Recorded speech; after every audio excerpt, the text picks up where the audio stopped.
Kontento umano si PNP Chief Ronald De La Rosa sa performance ng pulisya sa mahigit isang buwan nilang operasyon laban sa kriminalidad at iligal na droga. Kasunod nito, sinabi ni De La Rosa na walang epekto sa kanilang kampanya ang anumang investigasyon na isasagawa ukol sa kanilang mga operasyon.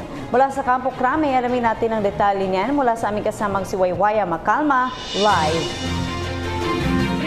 Hanggang sa ngayon ay ongoing pa rin ang command conference na isinasagawa rito sa Campo Crame.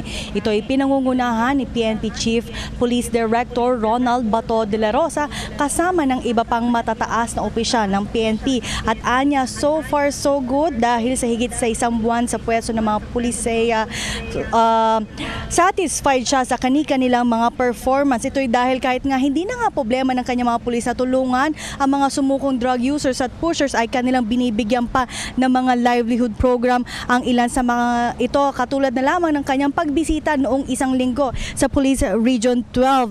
At kaya naman sa kabila nito ay dadalo pa rin sa pagdinig ang opisyal at hindi din sila magpapatinag sa kahit ano pa mang investigasyon ang gawin laban sa kanila, lalo't meron silang mandato at kailangan nilang tapusin ang 3 to 6 months na masugpo ang krimen at illegal na droga sa bansa.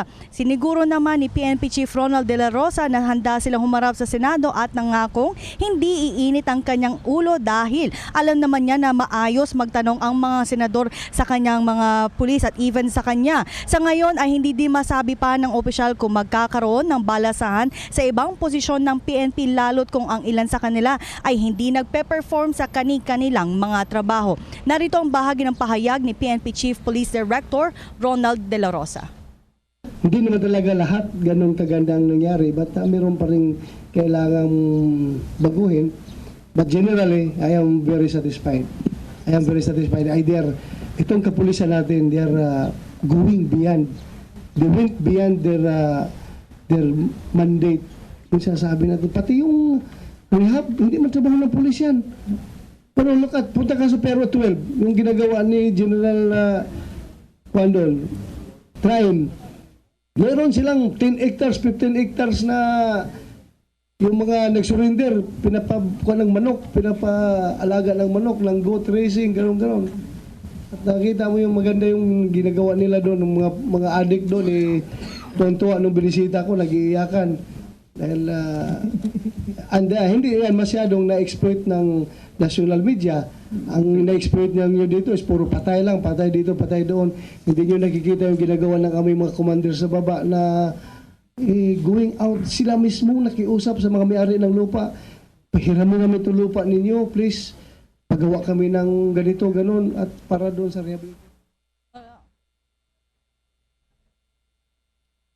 Princess, pagkatapos nga ng command conference ay magsasagawa muli ng press conference ang pambansang pulisya. We still don't know kung si PNP Chief De La Rosa ang harap muli sa atin after nga ng command conference. At ito na nga, Princess, ang ikalawang command conference na pinangungunahan nga ni General De La Rosa simula na umupo siya nitong July 1. At para sa PTV News, ako si Waywaya Macalma. Maraming salamat, Waywaya.